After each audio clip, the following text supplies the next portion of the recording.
Well, hello, my lovely little street urchins. My name is Lord Hardthrasher, Master of the Worshipful Guild of the Cesspit Cleaners and first grip to the King's Member, and today, my brave little warrior, you've clicked on a video about the RAF in 1943.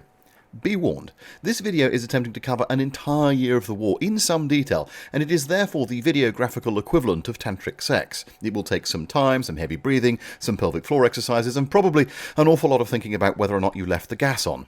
Might I suggest some snacks, a beverage of your choice, and a nice comfortable seat, and I'll do my best to entertain you and educate you at the same time. Note, there will be the occasional aside, a swear word, and even a modicum of whimsy in your history. If that's not your bag, then it has been lovely knowing you. My man Jenkins will escort you off the premises, and the hounds will be released about 30 seconds later, so I hope you packed your running shoes.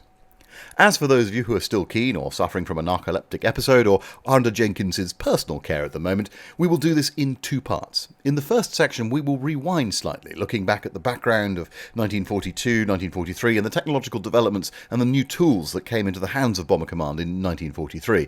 And then we will examine how they were proposing to use them during that year. And in the second part, we will look at the campaign itself, the whole of 1943, the Battle of the Ruhr, the firebombing of Hamburg and the Battle of Berlin, and what it meant for Bomber Command and, of course, for Germany. And if at the end of this you want to know more, then I should point you towards the other videos in this collection doing similar things for different phases of the air war. Briefing completed, watches synchronised and engines warmed up, I can see that the Aldis lamp is flashing at the bottom of the runway and a green flare has just been fired out of the control hut, so let's throttle up and depart on our mission.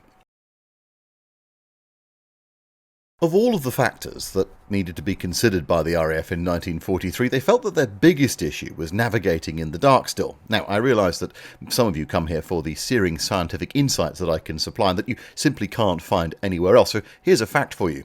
The night is dark. I know, bonkers. That makes finding your way very much more difficult, hence the RAF occasionally bombing Belgium when they wanted to aim at Berlin. This fact had not totally escaped the RAF top brass, and a series of technical innovations were forthcoming to try and assist. The wonderfully named infinite monkey theorem suggests that if you assembled an infinitely large team of monkeys armed with, presumably, wipe clean and waterproof typewriters, and you had them bash on the keys for an infinite period of time, you would, eventually, produce the complete works of Shakespeare. The theory doesn't say so explicitly, but I'd suggest that they would also develop a series of night navigation devices to help bomb Nazi Germany too.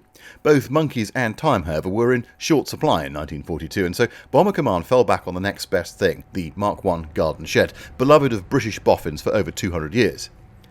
Whilst monkeys might write excellent prose from time to time, any group of British amateur engineers, one of which should ideally be a Scot, will, if supplied with sufficient tools, a shed, lots of tea, infinite pints of mild and probably a grammar school education, invent shit. Sometimes this shit is useful, sometimes it's a breach of all known health and safety legislation. And these things can go either way. Add to the mixture the threat of annihilation at the hands of a totalitarian enemy, and my godfathers, you better buckle up, kids. Sheds have produced the heads-up display, motorbikes that run on neat alcohol, 300-foot high radar masts, and battery-powered vibrators, to name but a few. Once the basic idea had been established, then the trick is to hand it off to a university to sort out the maths and do the complicated bit, and then pass it on to some union-riddled British business who will balls it all up, go bankrupt, and with any luck get bought out by the Americans who will do it properly. It's not a great system, but it's the one we've got. In July of 1942, a young man called Bernard Lovell, who in peacetime was a specialist in cosmic rays, was summoned to Downing Street to meet a very pissed off and distracted Prime Minister, Winston Churchill. Mid-1942 was not a cool time for the British, and the PM was in a foul mood. Lovell was ordered to somehow make miniature radar sets, known as H2S, work. Radars were, at this point, fucking huge, weighing at least a few tons. If you wanted to send a radio wave out, the wavelength that you did it on was proportional to the size of the aerial which you had. So if you wanted to make small radar sets, that was fine, but they would only have very short wavelengths that the range would be pretty rubbish. Look, this is me doing a science. But wait, I can do more. By 1942, men in sheds, or more accurately in Birmingham University, had come up with a thing called the cavity magnetron, which promised to revolutionise this by increasing the energy of those short wavelength beams massively, and this had, and indeed has, a variety of uses. These days, when Jenkins and I have, purely for scientific purposes, sampled the produce of the estate in liquid form, we become ravenously hungry at some point in the evening, leading to one of life's culinary experiences, the 2 a.m. elephant's kebab from Stavros' Honest Kebab Shop, motto, almost 100% roadkill free. Not infrequently, we then pass out before the whole dish can be consumed, leading neatly to one of life's greatest terrible ideas, to wit using the cavity magnetron in its modern form, the microwave oven, to heat up the remnants of the bab for breakfast. Now, of course, back in 1942, when Master Stavros's noble forebears had been goat farmers high in the Olympus Mountains, content to take pot shots at passing Germans, or indeed at one another, no one was too bothered by the idea of heating up last night's bab so much as lighting up enemy fighters in the dark. Thanks to the cavity magnetron, Lovell managed to make the essentials of a radar fit into a Blenheim, but immediately hit unforeseen issues with echoes coming from the ground. Operators began to report that they could make out features on the ground on the cathode screen in front of them, but not their targets. This gave Lovell, and a number of others, an idea. What if they deliberately pointed this radar beam at the ground and used it for navigating and bomb aiming?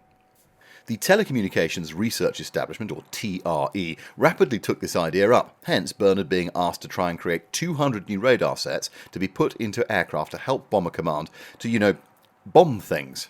This was all fine, but he was supposed to be doing it by the end of the year, which was, frankly, impossible. There just were too many technical issues to overcome to get this new ground search radar into mass production by the end of 1942. However, after a lot of hard work, 24 sets of this new search radar, now named H2S, were ready to go that December. Sorry, but a very brief side note. Because we're going to have to leave Bernard for now, I just wanted to point out that he went on to build one of the world's largest radio telescopes here in the UK, using basically the same technology to study the stars in later years. It isn't relevant, but it's pretty cool. Right, back to it. Having got H2S ready, you'd assume that they'd use it immediately, but the brass got themselves into a right old tizwas and realised that using it over Nazi-occupied Europe might mean that it fell quickly into the hands of the Germans. The Nazis might then copy the cavity magnetron at the heart of the sets and use it for things other than microwaving leftover schnitzel from last night. A slightly bizarre agreement was reached that if the Red Army reached back over the Volga River and Germany was definitely pushed onto the back foot, that would be the point at which the sets were used. Thus, it wasn't until after the German defeat at Stalingrad that these things actually flew into combat, the first mission taking place on the 30th of January 1943. And in fairness, the bloody thing broke and then immediately fell into German hands on the 3rd of February 1943. Fortunately, the Mosquitoes of the Light Night Striking Force unwittingly immediately then blew it up when they bombarded the research lab that it was being held in Berlin. Nonetheless, dozens of examples, of course, inevitably did fall into German hands over the following months, but for reasons I've never been totally clear on, they kind of shrugged and they didn't copy it. Initially, H2S was just about good enough to aid with navigation, differentiating between water and land, and between some textures on the land, like the outlines of towns and villages, which massively helped navigators in getting a fix on their position, but it wasn't good enough, at least in the early part of 1943, to use with any degree of accuracy as a bomb-aiming device. What was needed for the RAF bombers was an exact way of establishing their position over the target, and of, ideally, bombing automatically. Back in 1940, the Germans had used a series of beam systems, variously known as things like X-Gerät and Woden, to guide their bombers onto targets using radio beams.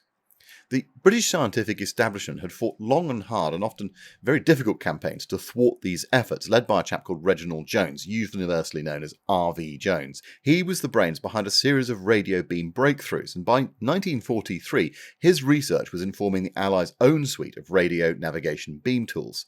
Time is somewhat short, and this video has to have some sharp edges somewhere, so we'll summarise here, and I pinky promise, 100% golden guarantee, that we will actually come back to Jones and the beams another day. But suffice to say for now that there were two systems, one called G and the other called Oboe, and both were there to try and help. Both systems improved bombing accuracy massively, and I can't really tell you how much it pains me to tell you that I've had to delete 3 pages of script that I've written on this to explain exactly how they work. Trust me when I say that they did, and by mid-1943, both systems were being used to guide Bomber Command to Germany. The problem was, going much further than the Ruhr, these systems began to fail, just they had a limited range. Plus, the Germans eventually worked out how to spoof them. In the game of navigating, there was then no silver bullet for Bomber Command or anybody else, but these things did make a difference. Okay, so that helps us to find the target, but what then?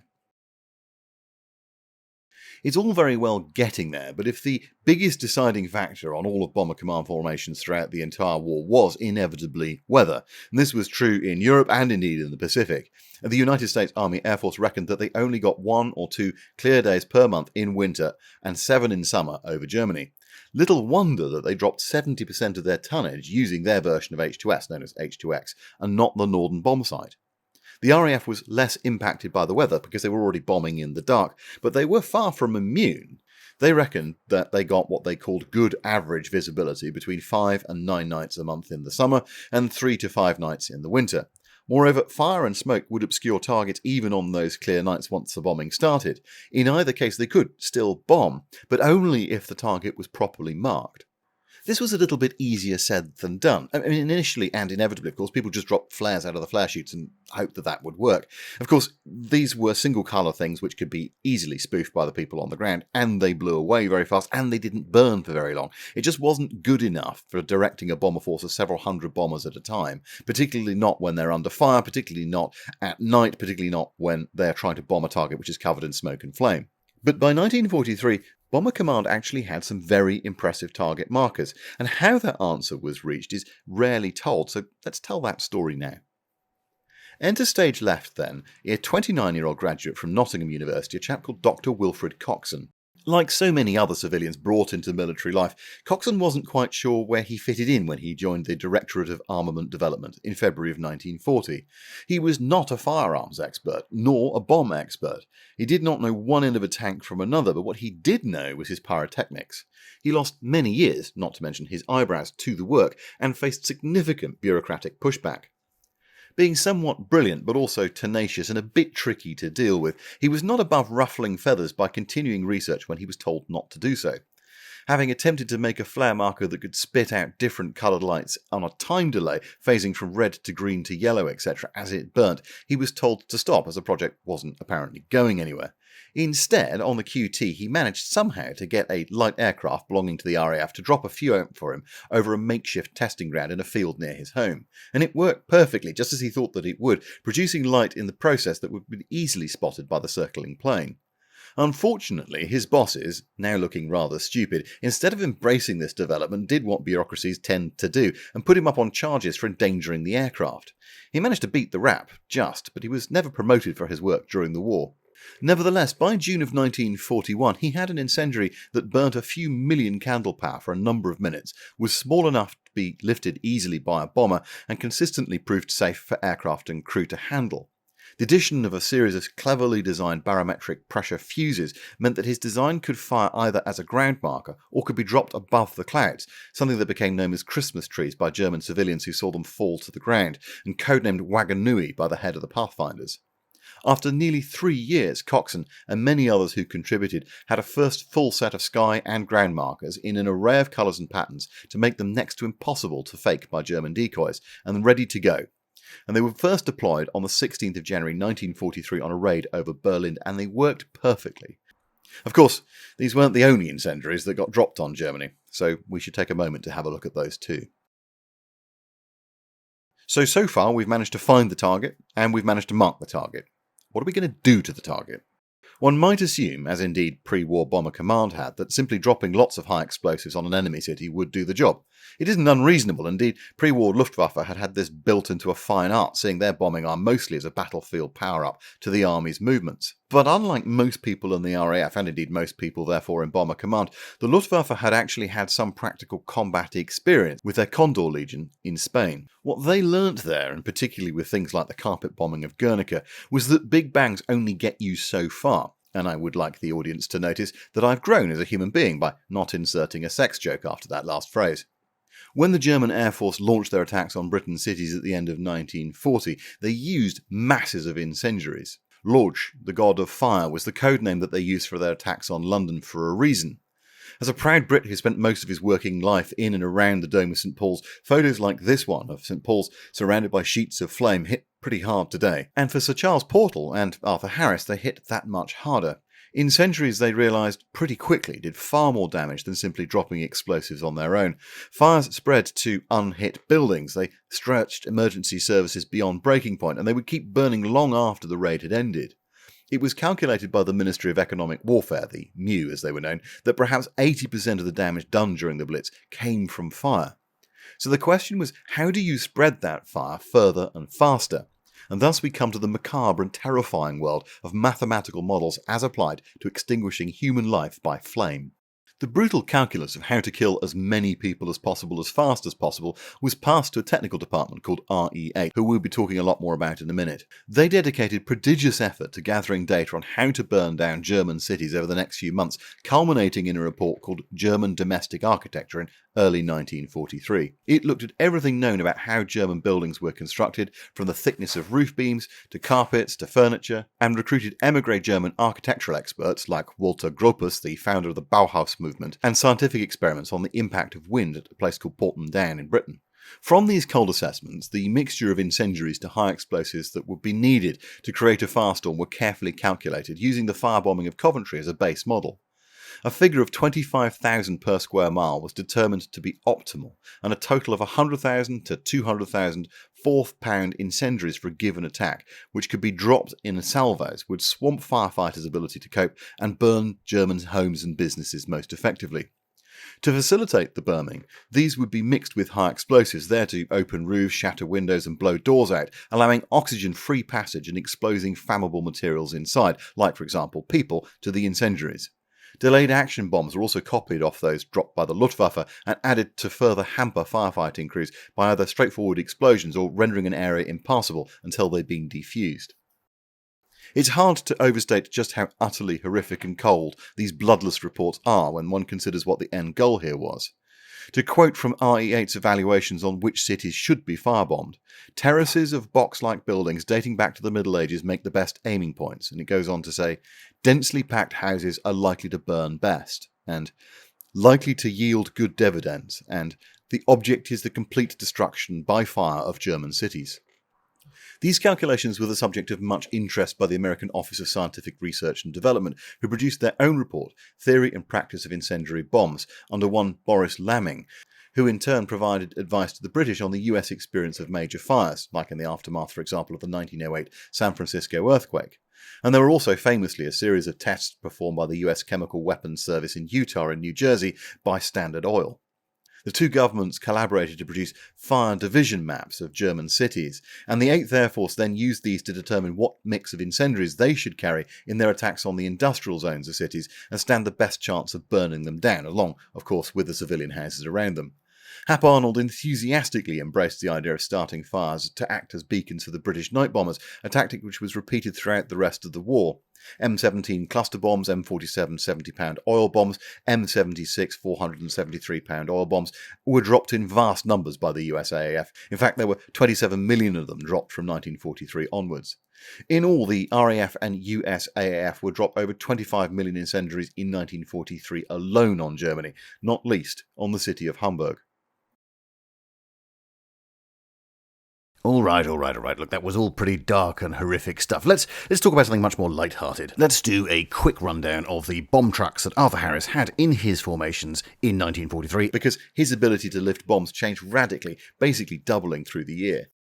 Although the RAF had gone to great lengths pre-war to create a strategic bombing force, initially, for example, refusing even when they were given the money to do so to buy any fighters, what it had in fact managed to spend a lot of money on was utter crap that was out of date almost as soon as it entered service.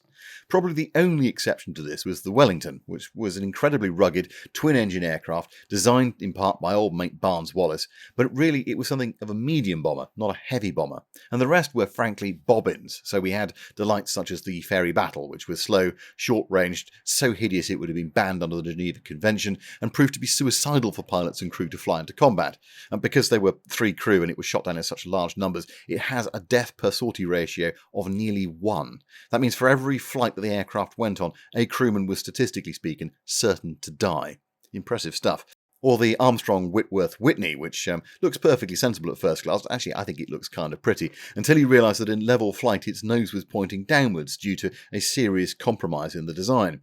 Or the flying briefcase, the Hadley Plage Hampton, which was a plucky beastie and for interwar bombers bloody fast, but which had the survival skills of a lemming colony on top of the White Cliffs of Dover when actually flown into combat due to its laughable armament. Harris's focus in 1942 then had been to try and phase out these wank puffins from Bomber Command as fast as he could, and in this he was fortunate as he'd inherited a programme of production for 4-engine heavy bombers that had its roots as far back as 1936. The first to emerge had been the Short Stirling, built by, well, Short, which I mentioned because its development roots went back to the Short Stirling's famous line of flying boats, and whilst you might raise an eyebrow at that, they had at least experience of building very long-range aircraft capable of carrying heavy bomb loads and using multiple engines, which made their experience invaluable to the Air Ministry. The Ministry released specification B1336, which called for a dedicated multi-engine bomber with a range of 1,500 miles carrying 2,000 pounds of bombs at 230 miles an hour at 15,000 feet, and with a service ceiling, when laden, of 28,000 feet. That was a tall order for anything in 1936. A number of competitors responded to this brief, and we'll talk about another one in a second, including, we very nearly had a Supermarine 4-engine heavy bomber. I bet you didn't know that. But it turned out they were a little busy in 1940, so couldn't carry on the development beyond a mock-up, which was destroyed in an air raid. Short came back with a beast of a plane. It was huge, 87 feet long and nearly 20 foot longer than a Lancaster or a Halifax. The Stirling was light years ahead of the Hampton or the Whitney, and it was the first RAF bomber to feature 4 engines, and it flew for the first time in May 1939. After a few teething issues, which were sorted out, it had entered service in 1941, and it was pretty popular with crews. For such a huge plane, it handled incredibly well at altitude, and there are stories of it outturning Bf-110s often enough that I think I actually believe them. Initially powered by 4 Bristol Hercules Mark 11 engines, developing about 1,500 horsepower each, it could fairly shift even when fully loaded, and at its cruising altitude of 12,500 feet, it was capable of nearly 300 miles an hour. Its Achilles heel, though, was that height. 12,500 feet was simply far too low to be survivable against German flak, and as we'll see, it took huge casualties in 1943. Interestingly, there were a few fitted actually with the right cyclone, but it then turned out, frankly, it was just easy to upgrade it to the Hercules Mark 14s instead, which did make a difference, but not enough. The Stirling was not, in the end of the day, a good plane. It was too complicated, too slow to build, too expensive, and less effective than the other 4-engine heavies that were options, but it was an important stepping stone to greater things. It was withdrawn from the middle of 1943 from operations over Germany.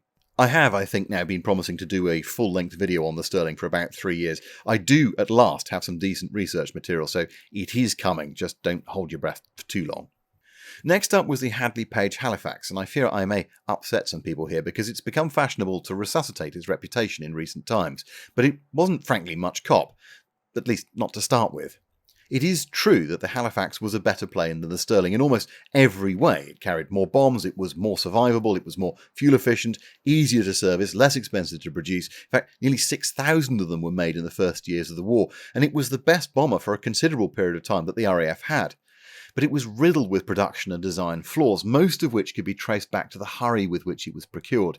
The Air Ministry did that terrible thing of not waiting for prototypes before placing mass orders.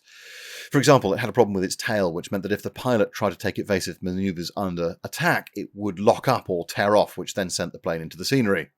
Another problem that it suffered from was that the engines were mounted in a slightly strange place because of the legacy of it originally having been designed as a twin-engine bomber, which meant that the exhausts were visible from behind at night, which is not ideal when you've got night fighters trying to find you in the dark.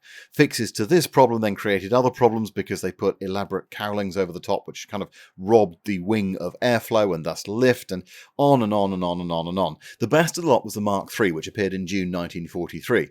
Coming in at 71 feet long, it was shorter than the Stirling by some way, but it had a much wider wingspan at 104 feet versus the Stirling's 99 feet, and it was able to cruise at higher altitudes, adding to its overall survivability, and it was a lot easier to get out of, but it was comparatively slow.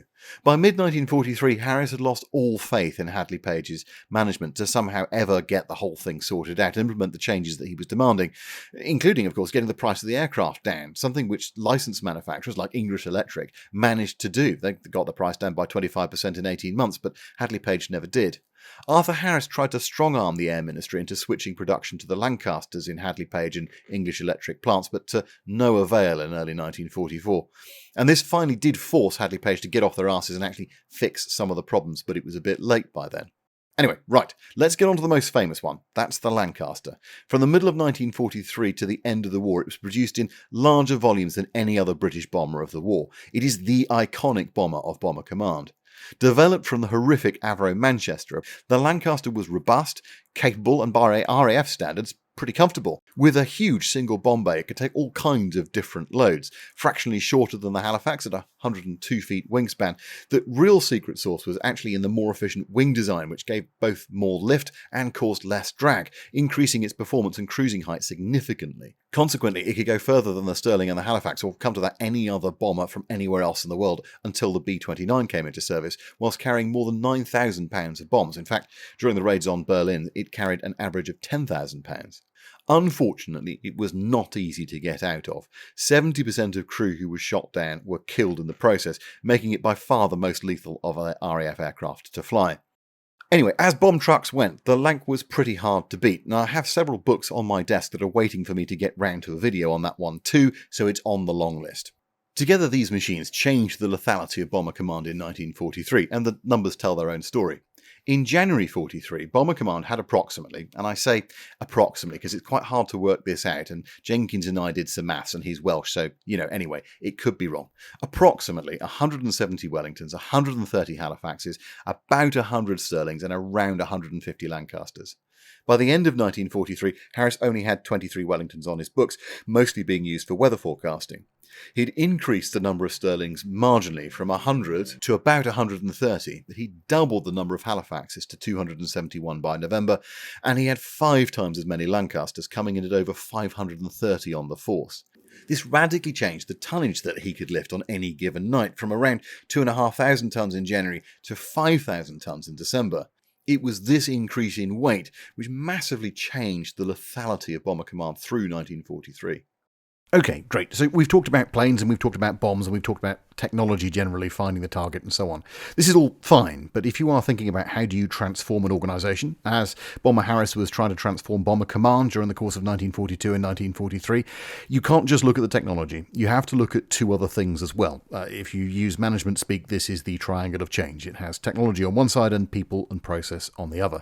So let's turn our attention to that people and process bit, and specifically to the Pathfinders. For 8 months between September of 1940 and May of 1941, the Luftwaffe attacked UK cities in a period known as the Blitz. They destroyed or damaged about 2.5 million homes, they killed perhaps as many as 45,000 people, injured over 100,000 more, and made about 1.5 million people homeless. Key to the lethality had been the frequent use of a lead striking force in Kampfgruppe 100, or KG 100. First set up in Poland in 1939, this group had been equipped with the most cutting-edge kit and used it to accurately find and mark targets for the rest of the bomber force. Despite having a pretty complete knowledge of KG 100, by 1942 the RAF had singularly failed to copy this approach. On the 8th of May 1942, a junior officer working for John Baker, the Director of Bombing Operations in the Air Ministry, wrote a memo to Arthur Harris, pointing out that in the raids that had been conducted in the previous 6 weeks against Rostock and Essen, the RAF's bombs were falling somewhere between 5 miles and 100 miles from the designated aiming points, and that on 12 raids on Essen, just 7 of them had got 5% of aircraft within 3 miles of the target. On the 20th of May 1942, 12 days later, Sir John Singleton, a magistrate and a well-thought-of pillar of the establishment, completed his own report, which pointed out that on a recent raid on Rostock, of the bomb release photographs that were taken, 78% of them were not, in fact, of Rostock, but somewhere entirely different, often far, far away. All of this was as popular with Harris as a shot and a lift in a heatwave. Harris was not a man blessed with an even temper, and little could make his blood boil faster than reports from underlings or outsiders pointing out just how shite Bomber Command was. Harris knew this all too well, and he was very aware of the shortcomings of his command, and in May 1942 he'd only actually had 12 weeks in which to try and fix them. In fact, he'd concluded that it would take at least 12 months, and he was, as a result, trying to launch some high-profile, foolproof mass raids known as the 1,000 Bomber Raids to show off to the Germans, Whitehall, the Soviets, and the US, as well as actually lifting his own command's morale, because it wasn't lost on his own people that there was a problem. What he didn't need then was yet another bloody report telling him that his force had the accuracy of a blindfold drunk in a men's toilet. And he knew who to blame, because whilst Baker may have been the spokesperson, his right-hand man was Wing Commander Sidney Bufton, a person who would become almost as hated as Herr Hitler in the corridors of Bomber Command HQ at High Wycombe.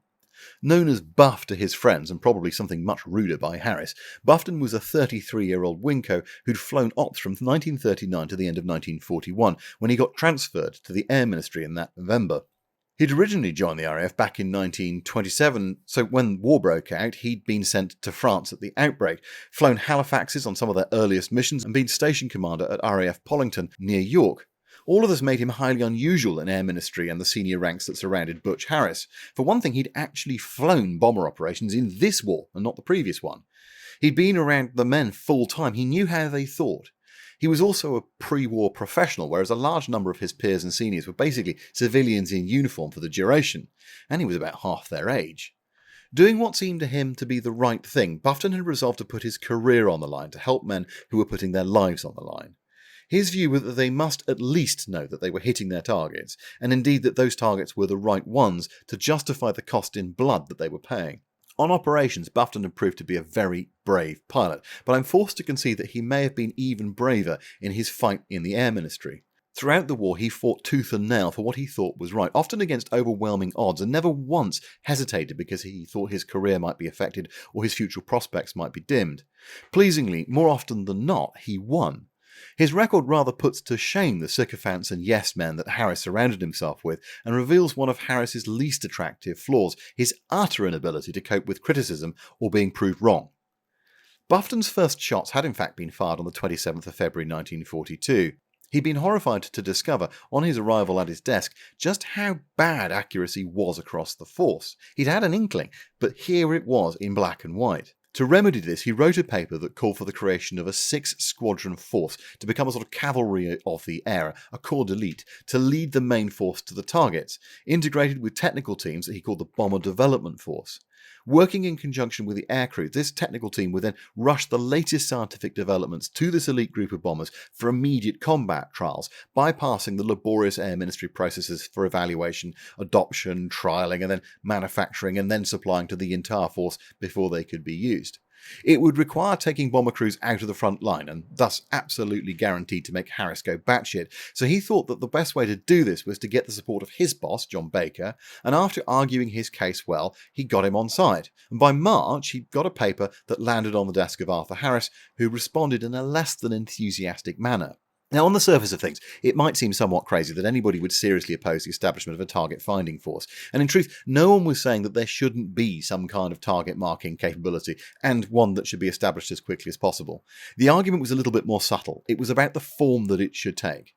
Harris's view, supported by his ever-faithful group commanders, was that taking the very best crews from squadrons and creating a sort of corps d'élite would not just undermine the squadron's effectiveness, but it would also demoralise the crews who weren't selected.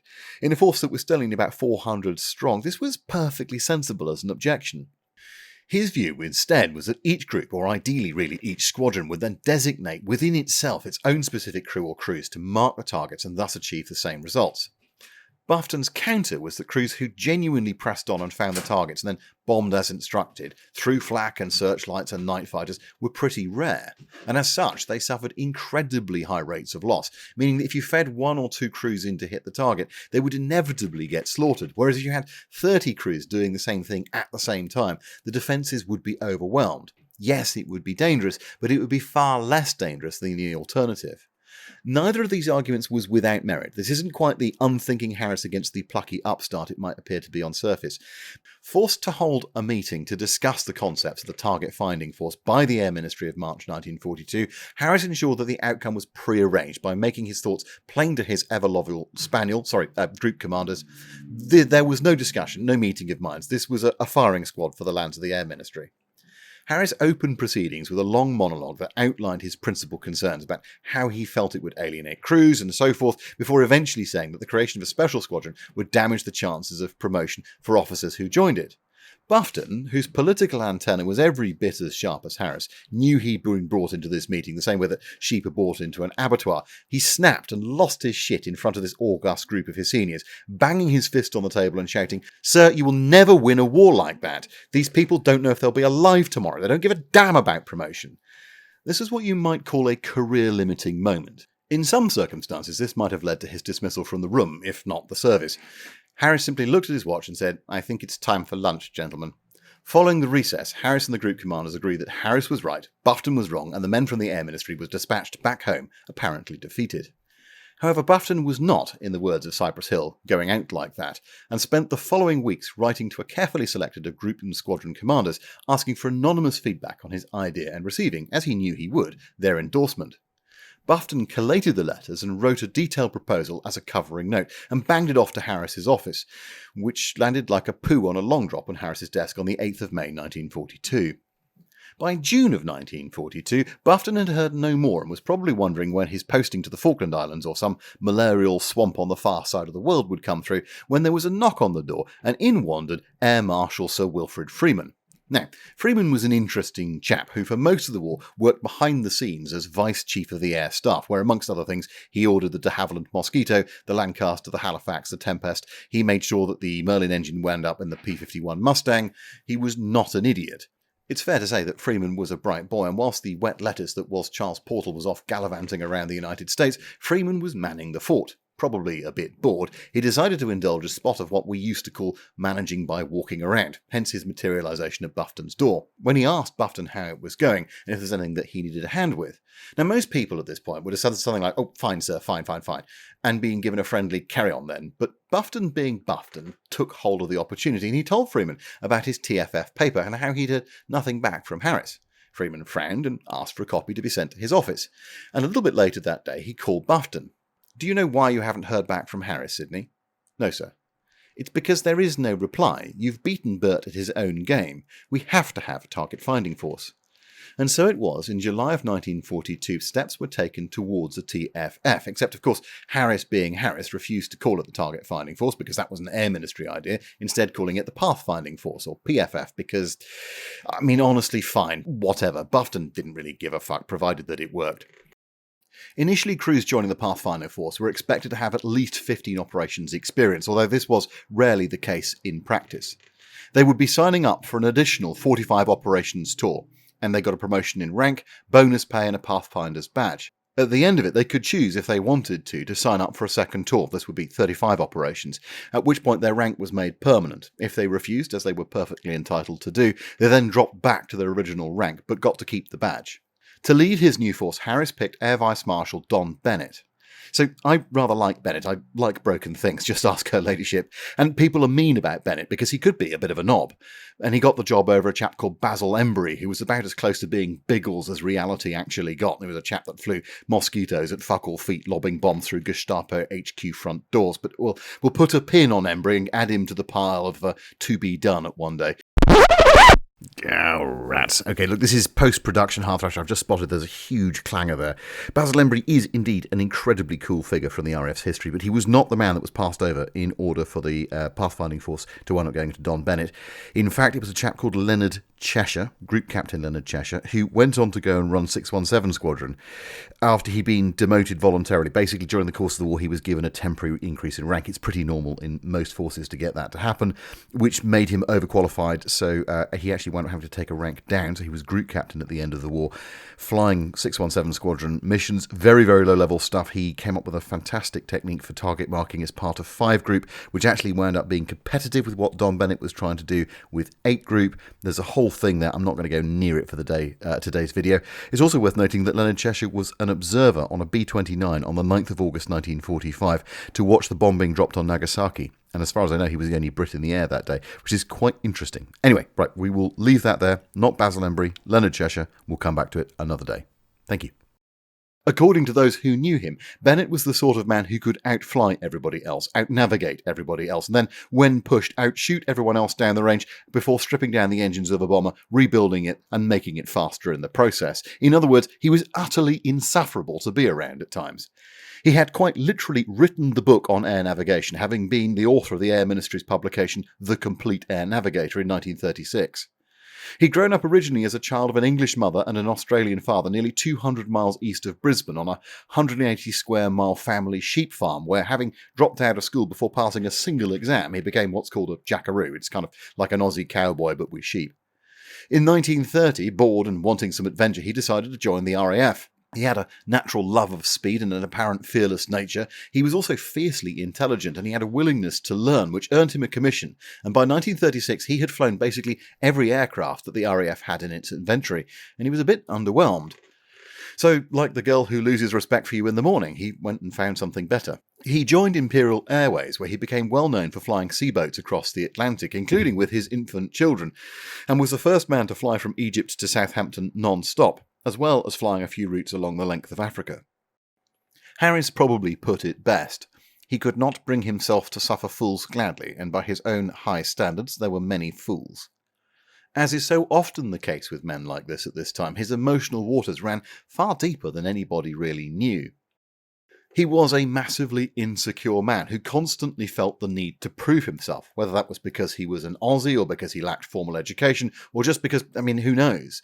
But it meant that he was quite capable of being a giant prick too. It would be quite wrong, though, to characterise him as a one-dimensional martinet. In his memoirs, published in 1958, he recounted how, after having debriefed his crews returning from raids during the Battle of Berlin, where he genuinely thought that the back of the Pathfinders had been broken, he would stop his car at the edge of the airfield and break down in tears. This was far from the man that is sometimes painted by lazy writers, mentioning no names like Hastings, as being just a person who was at the top of Pathfinders and was incredibly hard on his crews. He was hard on his crews, but he did it for a reason. He wanted them to come back safely, and he didn't want them to go off glory hunting. For example, he said that in 8 Group there would never be any VCs, and there weren't. He refused to put his airmen forward for them. He and his wife, a Swiss lady called Lynn Guber, were mad about one another, and she was probably the only person in the world that he could relax with. She was described by many people as the most beautiful woman in any room. She spoke 7 languages and was not just Bennett's solace, but also quite capable of challenging him. For example, when they were first married, he refused to buy any new clothes. This is so often the case with men of this generation. So she took matters into her own hands and took hold of his sea chest, the thing that he kept all of his clothes in, and simply threw it overboard, thus compelling the outcome that she wanted. Having rejoined the RAF at the outbreak of hostilities, in April 1942 he was ordered to attack the battleship Tirpitz at anchor. This went as well as raids on the Tirpitz went for most of the war, and so he was promptly shot down. Thanks to superb flying, however, he managed to get his crew out alive and then walked 70 miles through freezing snow and over steep mountains to safety in neutral Sweden with his radio operator. Frostbitten but alive, he managed to persuade the Swedish authorities to let him go, and he managed to fly back to the United Kingdom in May of 1942 to a hero's welcome. At home, Lynn had laid an empty space at the table every evening for her husband to come back to. This then was the man that would lead and shape the PFF. Designated as 8 Group inside Bomber Command structure, it was comprised at the beginning of 1943 with 5 squadrons, but by the end of it would have 12, 1 Halifax, 5 Lancaster and the rest Mosquitoes. From the initial very ad hoc tactics into a formidable and highly scientific force, leveraging the latest devices that RE8 and other development labs could produce, they were there to arrive a few minutes before the main body and drop their sky or ground markers as close to the target as possible, and then stuck around to remark them as the wind and smoke obscured the flares. They became the masters of timing and precision in 4-engine and 2-engine bombers, and despite some early fuck-ups where they briefly became known as the pasture-finding force, Bennett ensured that they developed and maintained incredibly high standards of operational rigour. As a brief aside, but I think it's important, it had emerged, thanks to the work of R.V. Jones and others, that the German night fighting system, the so-called Kammhuberlein, could be overwhelmed by multiple targets being in a box at a single time. Essentially, the way that it worked is it had one radar on the ground that tracked the night fighter and one that tracked the target, meaning that it could only track one target at a time in each of these boxes. I'll explain it more in future videos, but for now, the Bomber Command became aware of what was going on, and they created something that they called the Bomber Stream. Where US bombers formed up into a rigid box to defend themselves in daylight, Bomber Command's attacks were timed to create a stream of aircraft flooding through the radar boxes in a concentrated mass, and then to strike at a target over a short period of time. This allowed a highly concentrated attack and for the stream to punch through German defences more effectively. But doing this in the dark, the chances of an error were pretty significant, with 700-odd planes all trying to occupy the same airspace at the same time.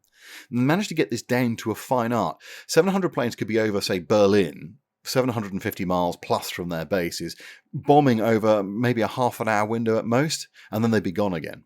A single pilot may not see another aircraft for their entire flight there and back, but would in reality be surrounded by dozens and dozens of others, all flying at prearranged heights, revs, and with carefully staggered squadron takeoff times to minimise the chances of collision. Minimise, but not eliminate. If you were to slow down because of technical failure or because you were hit, then dropping out of the stream, say to fly low, entailed significant risks of crashing into somebody else or being bombed by aircraft from above. Nonetheless, the bomber stream kind of worked, especially as Bomber Command grew in scale. And to aid it further, Bennett helped pioneer what he called the master bomber approach that was first used by Guy Gibson on the Dams raid. A single aircraft would take responsibility for controlling the bomber stream as it thundered over the target, directing over VHF the marking and remarking for a target, correcting the fall of bombs to avoid crews unloading early or late, and warning of night fighter activity. Of course, this was intensely dangerous work, as any transmission from any aircraft could and was tracked by German ground controllers and night fighters who would make a point of seeking out that aircraft to destroy it, and it involved circling the target area for as long as a raid was going on, half an hour or more, often in intense flak. But it did work. If H2SG and Oboe and the other marker flares and so on were the technology side of the triangle, then Bennett got the process and the people bit to work like a finely tuned machine in 1943. So much so that the US AAF came in on the idea. In a rare bit of genuine Allied cooperation, Bennett arranged through Anderson, who was the commander of 8th Air Force bombers, for US crews to fly with Pathfinders to understand their techniques using H2S, which of course became known as H2X in the hands of the US. And in September of 1943, the 482nd Bombardment Group were designated within 8th Air Force as their own Pathfinders.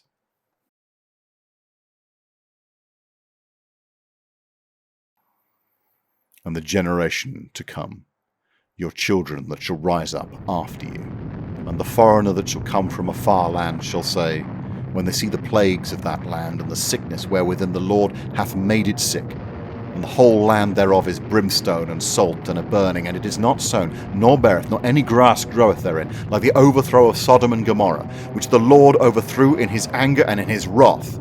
Even all the nations shall say, wherefore art hath the Lord done this unto this land? What meaneth the heat of this great anger? On the 5th of March 1943, 362 bombers fell on Kiel, and Arthur "Bomber" Harris opened his offensive against the Ruhr Valley. Over the next 5 months, the might of RAF Bomber Command dropped nearly 40,000 tons of bombs on the industrial heartland of Germany in what Harris hoped would be the decisive blow against the Nazis.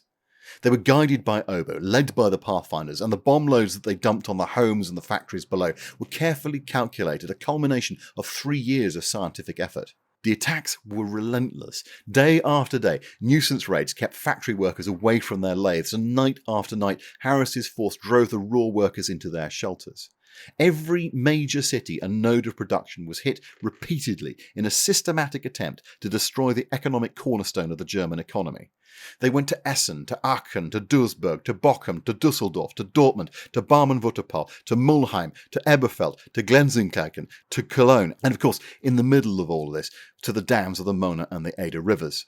They destroyed tens of thousands of acres of built-up area, hundreds of thousands of homes were damaged or demolished, thousands of factories were destroyed, and thousands more dispersed across the Reich in response.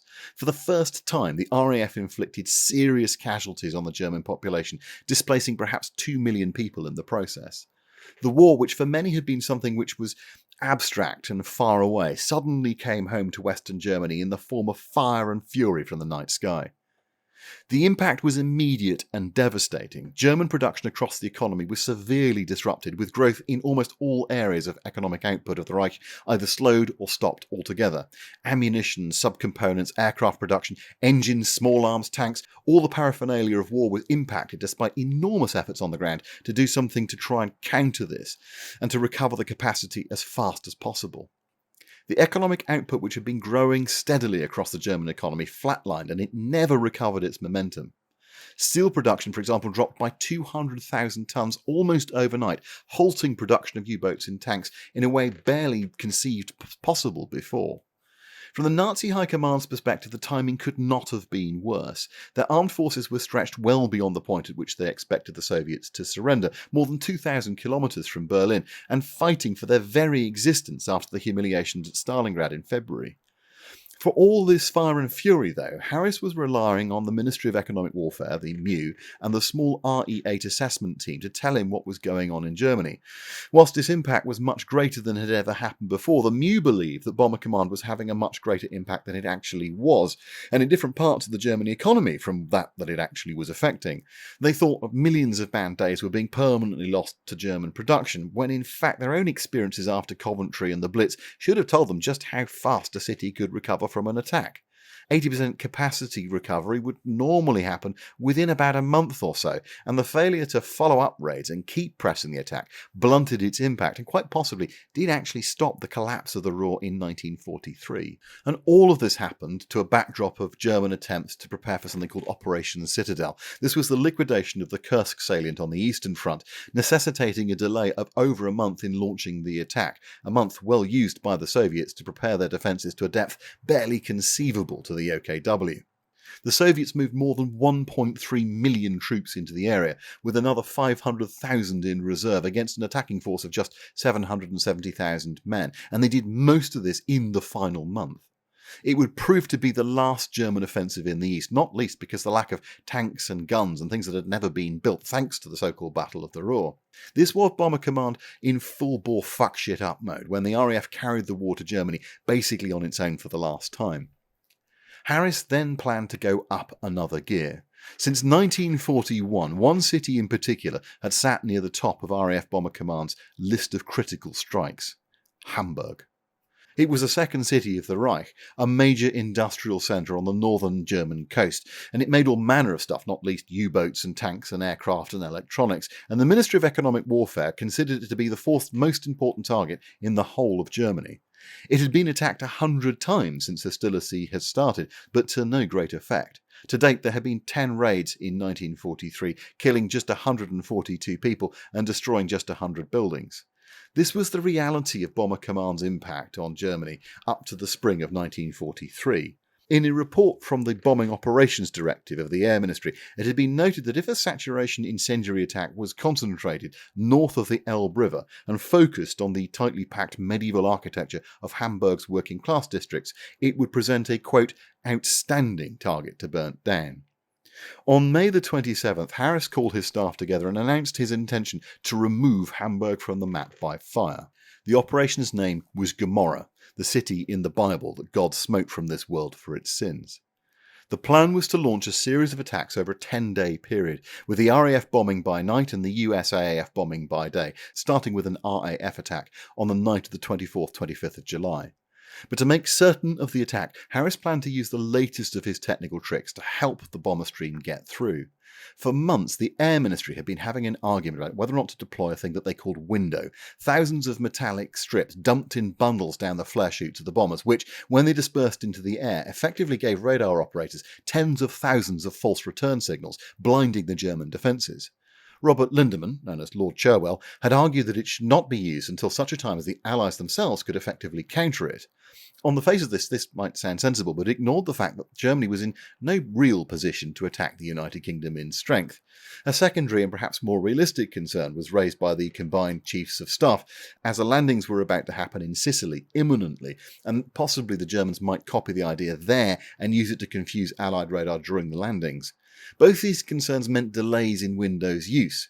In point of fact, the Germans had actually realised that metal strips could disrupt radar some time ago. They had a version which they called Duple, and for almost exactly the same reasons, Göring had forbade its use to stop the Allies from copying it. By June 1943, the technical improvements to British air intercept and ground control radar were good enough to allow Harris to argue that it was indeed time to, quote, open the window, as Churchill put it. Good joke from the old man there.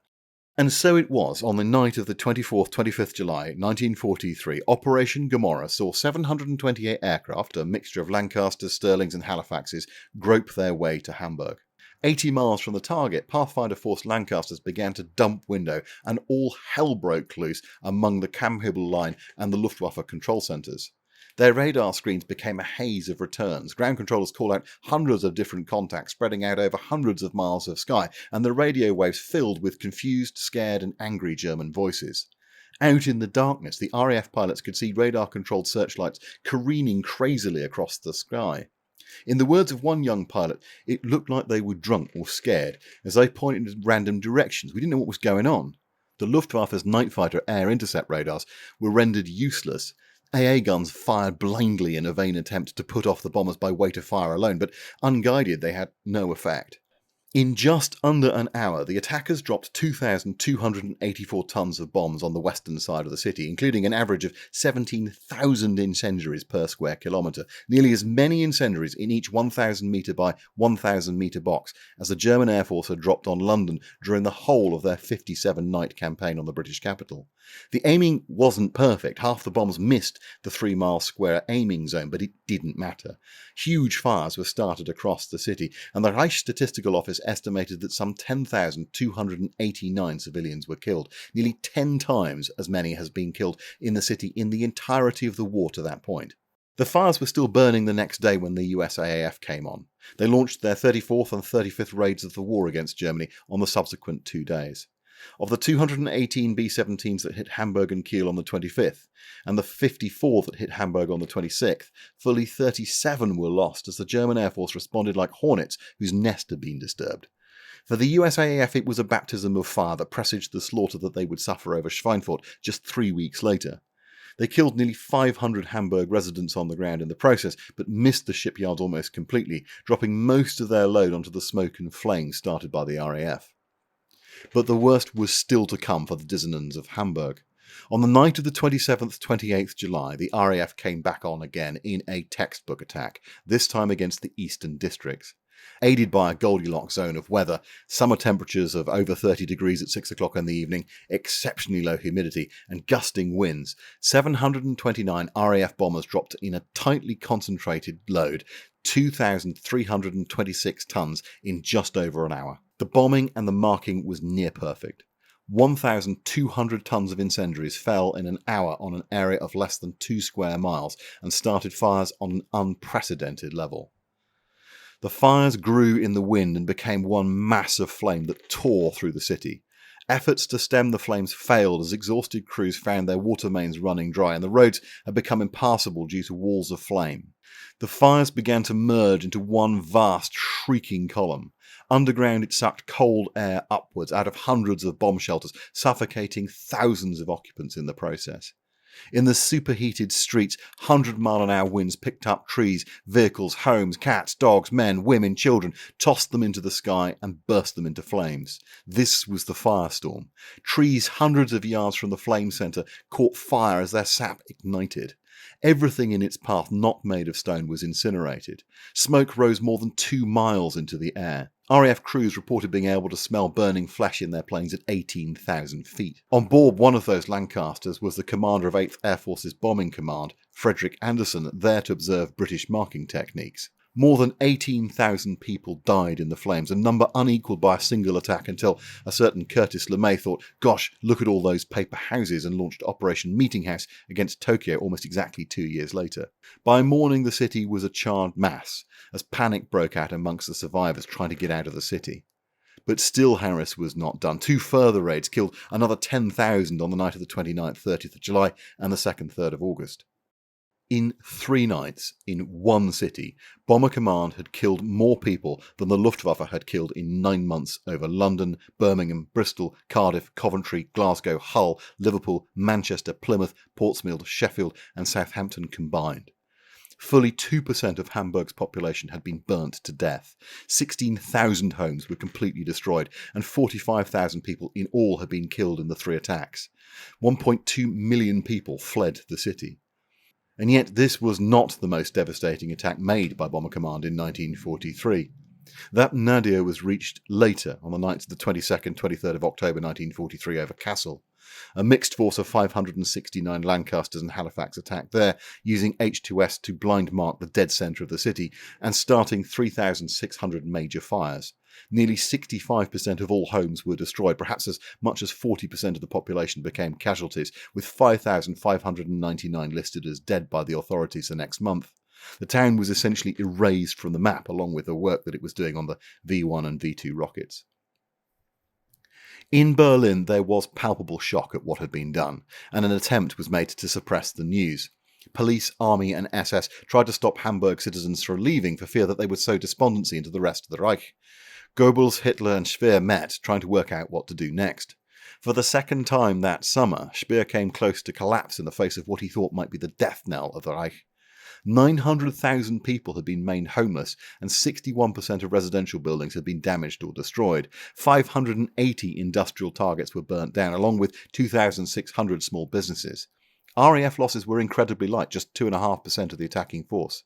The head of the German night fighting force, Kammhuber, who'd been fighting a political battle with the OKL and Hitler, was sacked. Speer's right-hand man in the Organisation Tot, a man called Hans Kerl, had a nervous breakdown. Chief of the Air Staff Hans Jesenek, who had advocated until very recently for throwing as much weight to the Eastern Front as possible, was widely blamed for the disaster.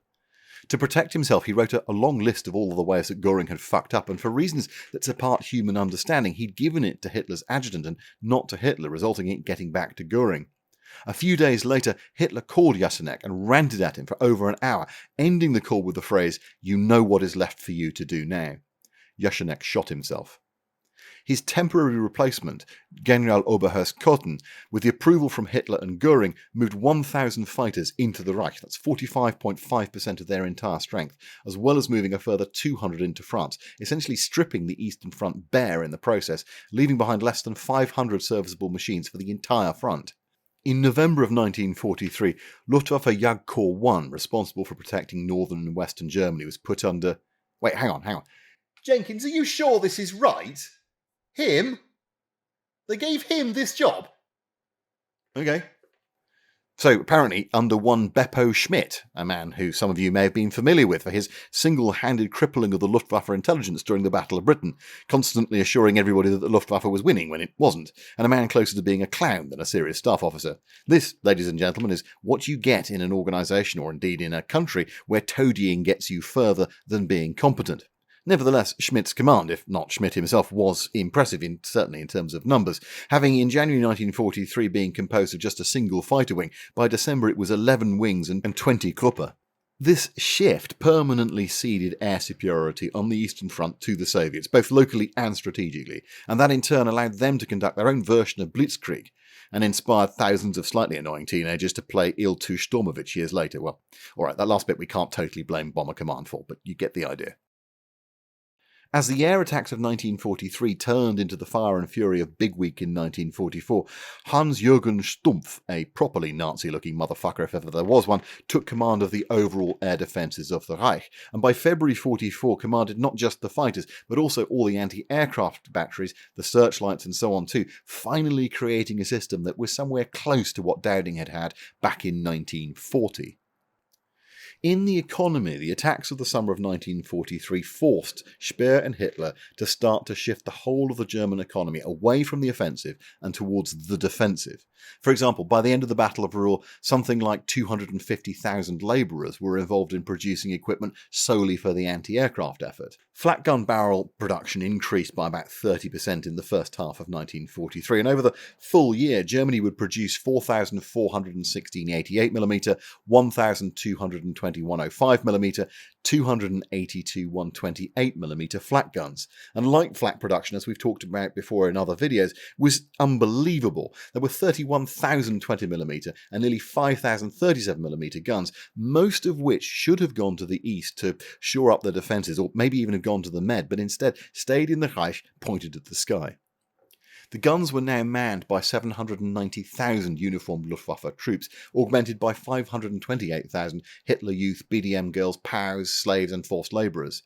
Following the Dams raid, which fell right in the middle of the battle, Speer was forced to order Atlantic War production to stop entirely for 5 months to make good the damage, and he shipped thousands of forced labourers and slave labourers to make the repairs good. Thus, when the British and American troops stormed the beaches on D-Day in June, they were a fraction of the defences there that had been expected. For the Axis, the air assault on the Ruhr and on Hamburg capped a disastrous year on every front. The surrender of 6th Army at Stalingrad had put Hitler on his back foot and forced him to place all of his bets on Citadel, but that was turning into a rout by the time that Hamburg was being hit.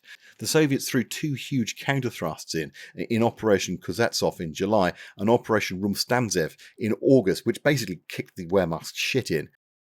And as if that wasn't enough, the RAF strikes on Italy were having a huge impact too, in a rare example of strategic bombing doing what Trenchard et al. Had predicted and causing a government to fall. On the 19th of July, a combined force of the USAF and RAF bombs went and bombed Rome during daytime in a serious way for the first time, and the impact was incredible. The lack of Italian preparations for serious air raid saw 1,500 people killed, and the disastrous losses for the Italian armed forces on basically every front, as well as the economic collapse of the country, all came together with the weight of the bombs and tipped the Italian government over the edge. At a meeting of the fascist Grand Council on the 24th of July, Mussolini was deposed, and it was the beginning of the end for Germany's principal ally.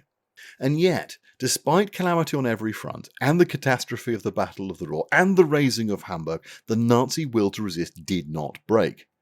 A sober and clear assessment of the British, and to some extent the American bombing campaign, should probably have realised that if the Nazi regime was not broken now, then no amount of area bombing, or come to that, precision bombing, could, on its own anyway, bring about the end of the war. And yet both Hap Arnold for the Americans and Butcher Harris for the British took a diametrically opposed view. For Acre and the 8th, this meant going off and attacking Schweinfurt. For the British, it meant something even worse. Harris was beginning to conclude that he was on the cusp of destroying his enemy, and he started to look covetously at what he could do to Berlin. And then, in his eyes at least, he was forced to change direction and go somewhere completely different, specifically to a place called Peenemünde. The raid, which perhaps showed an alternative path that Bomber Command might have walked down under different leadership, took place on the 18th of August 1943. Since before the war, Peenemünde had been a place where weird and wonderful Wunderwaffen were tested and developed, not least the Feisler Fi-103 pulse jet, which would become known as the V1, the A4 rocket, which would become known as the V2, the testing area for the Me-262 and 163. It was basically the Army's principal research station, home to hundreds of Germany's leading scientists, including Werner von Braun. By the end of 1943, a hazy but compelling picture of the site was in the hands of the British. Something very, very nasty was being developed there, possibly with the ability to deliver biological or potentially even nuclear payloads onto London. Reports spoke of 10-ton bombs capable of killing 100,000 Londoners in a month and flattening the entire city in 6. It had to be destroyed. Consequently, 560 aircraft were assigned to something called Operation Hydra, a plan to destroy the plant by dropping 1,800 tons of bombs onto key buildings across the site. It would be led by a master bomber from the Pathfinders, a chap called John Searby of 83 Squadron, and his job would be to oversee the marking of targets in a sequence that was worked out at 8 Group HQ, shifting the attack across the site, marking the points in a pre-arranged pattern over about 40 minutes to ensure that each component of the research facility was given due care and attention. The crews involved were told not much more than it was a radar station which, if they did not destroy it on the first attempt, they would have to keep going back to until it was wiped out. German air defence and night fighter activity was expected to be highly intense. The plan here was to try and spoof that and to break it up a bit. 139 Squadron would fly towards Berlin, and the 3 actual attacking waves would fly 100 miles south of the target to look like they were following them in, and then do a dogleg at the last minute, turning north and running to the rocket factory, dumping window madly to try and distract the night fighters. The German response to the initial phase of the attack was to put up 150 planes to defend Berlin, aiming to trap the bomber stream between them and the 89 heavy flak batteries below. But slowly it began to dawn on them that the Tommies weren't coming, and then they saw the telltale Christmas tree lights falling far to the north. Some stayed obediently waiting for orders, but most peeled off and charged north, arriving just as the third wave of Lancasters from 5 Group struck. In a frantic few minutes, they engaged and shot down 40 British bombers, killing 288 aircrew in the process for loss of 12 of their own. But the damage had been done. Although the telemetry buildings and the wind tunnel survived, all other major buildings were destroyed and dozens of programs were disrupted. It forced Speer to disperse the efforts on the rocket and pulse jet program across Germany and to start building huge underground production sites for the Me-262 and V2, which set back both programs months. Above all, it proved that Bomber Command could hit precision targets, but Harris ignored this and raged about the diversion of resources and the cost of the attack. The Battle of the Ruhr had convinced Harris that he could end the war alone, and he could do it now, when in fact it probably should have convinced him that a land invasion was essential. He would brook no more delays, and he set his eyes on what he felt was the main course, Berlin. The pattern of raids on the German capital that is, in hindsight, called the Battle of Berlin is generally dated to have started in November of 1943, but in reality, Harris started sending regular raids to Berlin much earlier than that, starting on the 23rd of August and repeating on and off through September and October. Losses were immediately far too high, running at nearly 8%. That's twice the magic number of 4% necessary for crews to have any chance of surviving a tour of operations. These attacks are often positioned as Harris's decision alone, but actually that's far from the case. Churchill, Portal and many others had basically backed away from responsibility for what happened next after the fact, like campers who found a bear sleeping in their tent all night, but in reality all of them had been egging Harris on for years by this point. As early as June 1942, more than 12 months before the raid, Churchill was writing intemperate memos to Portal and to Harris, demanding that they attack Berlin as soon as possible, and Harris had quite sensibly resisted, knowing that his force wasn't ready. But in August 43, with the Ruhr in ruins, or so he thought, he felt he might finally be able to address the task. The slightly random nature of Harris's targeting is evident because despite having gone there 8 times by November and being well aware of the difficulties the United States Army Air Force was having, it wasn't until November that Harris actually wrote to Churchill to seek his support for an attack on Berlin. Harris's subsequent memo has gone down in legend as one of the most ill-cited documents ever written. In it he said he felt certain that Germany must collapse before this program. We must get the United States Army Air Forces to wade in greater force. We can wreck Berlin from end to end if the United States will come in on it. The cost to us will be 400 to 500 aircraft. The cost to Germany will be the war. The US AF, as those who've watched previous episodes of this series will know, was currently spitting out blood and teeth following a pair of disastrous raids on Schweinfurt that had knocked the stuffing out of their ability to strike, if not their willingness. Harris was lost in his own hubris and went again anyway. This was bonkers on several levels. Firstly, the weather in winter was shocking, with massive headwinds, icing and cloud cover that reduced Bomber Command's effectiveness almost to the point of stupidity. Secondly, he was loading his Lancasters up. Their loads were shifted from about £9,000 to over £10,500, which was the screaming limit of what they could carry at that range, and it cost them height, making them very vulnerable to ground fire.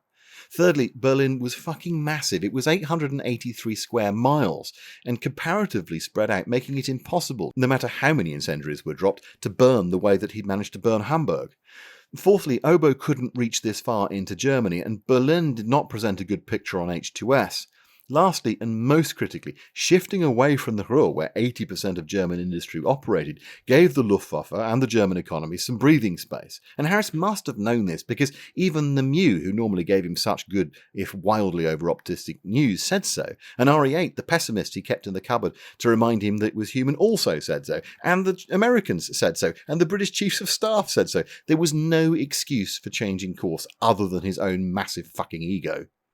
During the Battle of Berlin, Harris's force launched 9,111 sorties against Berlin in 16 major attacks, and 11,113 sorties against other cities at the same time. They lost a barely conceivable 1,047 aircraft in the process, as German defences hardened, about 5.1% of all aircraft sent, meaning that crews on a 35-mission tour were absolutely guaranteed to die before the end of their first tour. In fact, actually, it was slightly worse than the bald statistics suggest, because when you drill down into it, you realise that of the sorties that were flown, fully 2,000 were flown by Mosquitoes, and they only lost 20 aircraft, meaning that the preponderance of losses hit the bomber fleet, most especially the Stirlings and the Halifaxes, who were rapidly withdrawn from raids on Germany, leaving the Lancasters to take the brunt of the killing. Defended by swarms of night fighters, surrounded by the heaviest anti-aircraft defences in the world, and with massive banks of searchlights, Berlin was an incredibly hard target. The crews hit little and they died in their droves. Cloud cover meant blind bombing on sky markers was the best that they could do, and inevitably these drifted in the wind. Recon follow-up was virtually impossible in the winter weather. Of 37 photo recon sorties launched during the battle, just 2 got clear shots of the city, so Harris had literally no idea what he was achieving for the hideous losses that he was suffering. When that didn't stop the Mew from claiming that they'd dehoused between 320,000 and 800,000 civilians, a staggeringly broad number, indicative of how little they actually knew about what they were doing. And they pointed out to anyone that cared to listen that in 1943, Bomber Command had dropped over 130,000 tons of bombs, compared to just 16,000 by the Army Air Forces. But it didn't cut any political ice with their masters, who just saw the loss rates and noticed that Germany wasn't slowing down, and that the clock was ticking down towards D-Day. As Bomber Command's losses mounted, the stream of press releases, propaganda films and backroom briefings parted company with reality completely. That Harris was away with the fairies was not lost on the new commanders of 8th Air Force, Jimmy Doolittle, or his boss Carl Spaatz, or indeed actually on the head of the RAF, Charles Portal, who was technically Supreme Allied Air Commander, or indeed on Bert's own staff. A quiet rebellion started, led by Bottomley and Bufton, who had not forgotten their ritual humiliation of the previous year over the Pathfinders. Bottomley wrote a letter to Portal saying that either Harris had to change his policy and accept commands from the Supreme Allied Command, or Supreme Allied Command needed to change their whole planning for Overlord. This, of course, was no choice at all. Berlin clearly wasn't collapsing. 8th Air Force losses were climbing, not falling. The number of German fighters that was being produced was clearly going up, not down. The evidence of failure was written in the blood of the young crews in British and American uniform. Harris, as late as December 1943, was still behaving as if the landings were somehow optional, when the entirety of the Allied economic and military might was geared towards a ground invasion of France in June of 1944. Harris later claimed that as soon as the die was cast, he got behind Overlord, but this was frankly bollocks. Overlord had been a commitment since July 1943, and everybody knew it. He continued not just the Battle of Berlin, but other deeper raids further into the Reich to hit other cities too. Harris's political capital, never strong due to his uncharming personality and his stubbornness, began to evaporate, and then in one night it went permanently. On the night of the 30th and 31st of March 1944, Harris sent bombers to the city of Nuremberg, the holy city of the Nazi Party.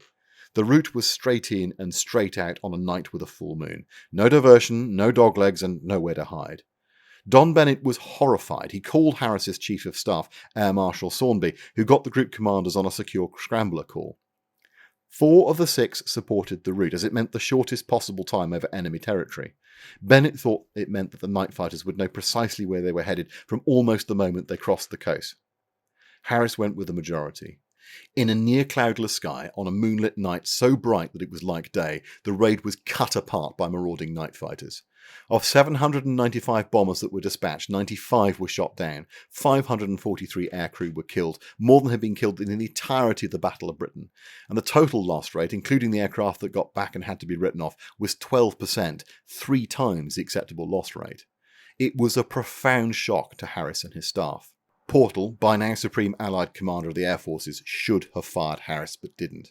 Instead, he gave the problem to Arthur Tedder to sort out. And that's a whole other story, which I've covered before, but to suffice to say here that it marked the end of Harris's ability to act independently. For the rest of the war, he had to apply to others for his targets, and his political capital, always low, was spent. There were many consequences for Bomber Command, and indeed for Bert Harris, which we will explore when we turn our attention finally to 1944 and 45 and the end game.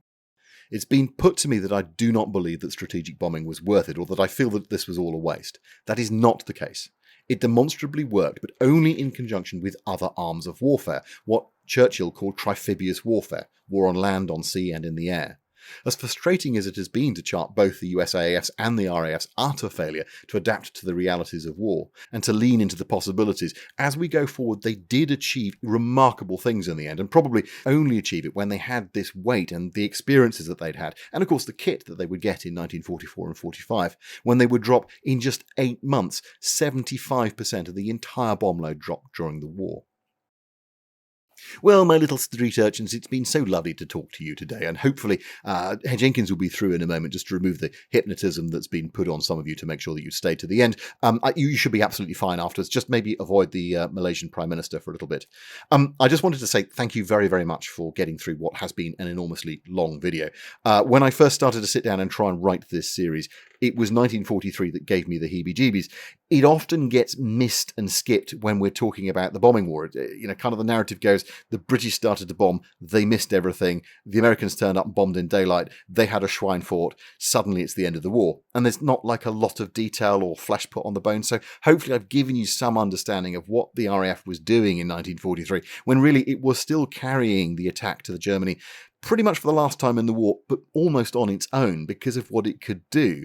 And what happens in 44 and 45, which we'll come back and look at, and we'll really consider how the war was brought to an end. will hopefully give you a bit more again around like what it meant and how the United States looked at the lessons that the RAF was teaching and actually employed the ones that worked and changed its doctrine. And really, it's the USAAF changing its doctrine and increasing the numbers of bombers out there that genuinely brought the whole thing to a close. We'll see that next time out. I would be remiss if I didn't say an enormous thank you to my patrons, because this has taken me about 4 months to write, just this episode on its own. It's really not been simple, and they have been enormously patient with me. So a huge, huge, huge thank you to them. And if you'd like to join them, do feel free to do so. You get access to my Discord. You get to see videos that I produce a little bit earlier than everybody else. And if you'd like to try and support me in a different way, then feel free to have a look at the merch store. I've got some bits and pieces down there. By the way, I'm always open to suggestion. If there are things that you particularly want me to see me do, designs you want me to put out, then I'm happy to do that too. So in the meantime, a heartfelt thank you to all of you. Grovelling and excuses done. Jenkins will now escort you to the village tub where you can wash and freshen up for your journey home. I do not recommend resistance.